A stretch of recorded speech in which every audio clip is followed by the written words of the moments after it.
The fierce and warlike tribe called the Huns, who had driven the Goths to seek new homes, came from Asia into southeastern Europe and took possession of a large territory lying north of the river Danube. During the first half of the 5th century, the Huns had a famous king named Attila. He was only 21 years old when he became their king. But although he was young, he was very brave and ambitious, and he wanted to be a great and powerful king. Not far from Attila's palace, there was a great rocky cave in the mountains. In this cave lived a strange man called the Hermit of the Rocks. No one knew his real name or from what country he had come. He was very old, with wrinkled face and long gray hair and beard. Many persons believed that he was a fortune-teller, so people often went to him to inquire what was to happen to them. One day, shortly after he became king, Attila went to the cave to get his fortune told. "Wise man," said he, "look into the future and tell me what is before me in the path of life." The hermit thought for a few moments and then said, "O king, I see you a famous conqueror, the master of many nations. I see you going from country to country, defeating armies and destroying cities until men call you the fear of the world. You heap up vast riches, but just after you have married the woman you love, grim death strikes you down." With a cry of horror, Attila fled from the cave. For a time he thought of giving up his idea of becoming a great man. But he was young and full of spirit, and very soon he remembered only what had been said to him about his becoming a great and famous conqueror, and began to prepare for war. He gathered together the best men from the various tribes of his people and trained them into a great army of good soldiers. About this time, one of the king's shepherds, while taking care of cattle in the fields, noticed blood dripping from the foot of one of the oxen. The shepherd followed the streak of blood through the grass and at last found the sharp point of a sword sticking out of the earth. He dug out the weapon, carried it to the palace, and gave it to King Attila. The king declared it was the sword of Tiu, the god of war. He then strapped it to his side and said he would always wear it. "I shall never be defeated in battle," he cried, "as long as I fight with the sword of Tiu." As soon as his army was ready, he marched with it into countries which belonged to Rome. He defeated the Romans in several great battles and captured many of their cities. The Roman Emperor Theodosius had to ask for terms of peace. Attila agreed that there should be peace, but soon afterwards he found out that Theodosius had formed a plot to murder him. He was so enraged at this that he again began war. He plundered and burned cities wherever he went, and at last the emperor had to give him a large sum of money and a portion of country south of the Danube. This made peace, but the peace did not last long. In a few years, Attila appeared at the head of an army of 700,000 men.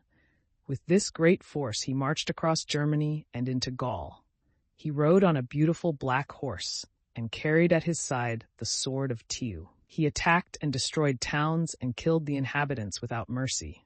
The people had such dread of him that he was called the Scourge of God and the Fear of the World. Attila and his terrible Huns marched through Gaul until they came to the city of Orleans. Here the people bravely resisted the invaders. They shut their gates and defended themselves in every way they could. In those times, all towns of any great size were surrounded by strong walls. There was war constantly going on, nearly everywhere, and there were a great many fierce tribes and chiefs who lived by robbing their neighbors. So the towns and castles in which there was much money or other valuable property were not safe without high and strong walls. Attila tried to take Orleans, but soon after he began to attack the walls, he saw a great army at a distance coming towards the city. He quickly gathered his forces together, marched to the neighboring plain of Champagne, and halted at the place where the city of Chalons now stands. The army which Attila saw was an army of 300,000 Romans and Visigoths. It was led by a Roman general named Aetius and the Visigoth king Theodoric. The Visigoths, after the death of Alaric, had settled in parts of Gaul, and their king had now agreed to join the Romans against the common enemy, the terrible Huns. So the great army of the Romans and Visigoths marched up and attacked the Huns at Chalons. It was a fierce battle. Both sides fought with the greatest bravery. At first, the Huns seemed to be winning. They drove back the Romans and Visigoths from the field, and in the fight, Theodoric was killed. Aetius now began to fear that he would be beaten, but just at that moment, Thorismund, the son of Theodoric, made another charge against the Huns. He had taken command of the Visigoths when his father was killed, and now he led them on to fight. They were all eager to have revenge for the death of their king, so they fought like lions and swept across the plain with great fury. The Huns were soon beaten on every side, and Attila himself fled to his camp. It was the first time he had ever been defeated. Thorismund, the conqueror, was lifted upon his shield on the battlefield and hailed as king of the Visigoths. When Attila reached his camp, he had all his baggage and wagons gathered in a great heap. He intended to set fire to it and jump into the flames if the Romans should come there to attack him.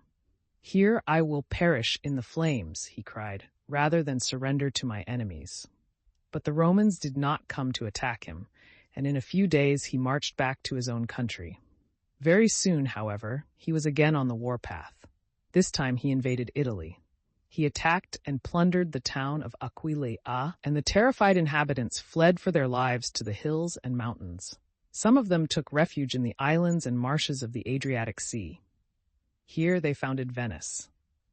The people of Rome and the Emperor Valentinian were greatly alarmed at the approach of the dreaded Attila. He was now near the city, and they had no army strong enough to send against him. Rome would have been again destroyed if it had not been for Pope Leo I, who went to the camp of Attila and persuaded him not to attack the city.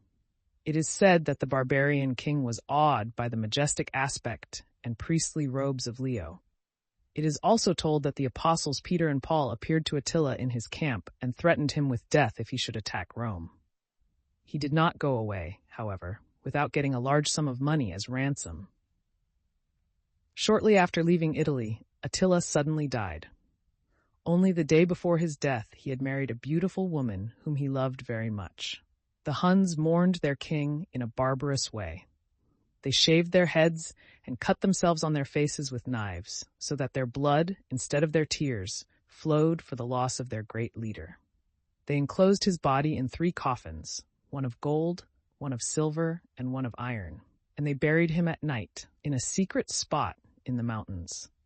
When the funeral was over, they killed the slaves who had dug the grave, as the Visigoths had done after the burial of Alaric. After the death of Attila, we hear little more of the Huns.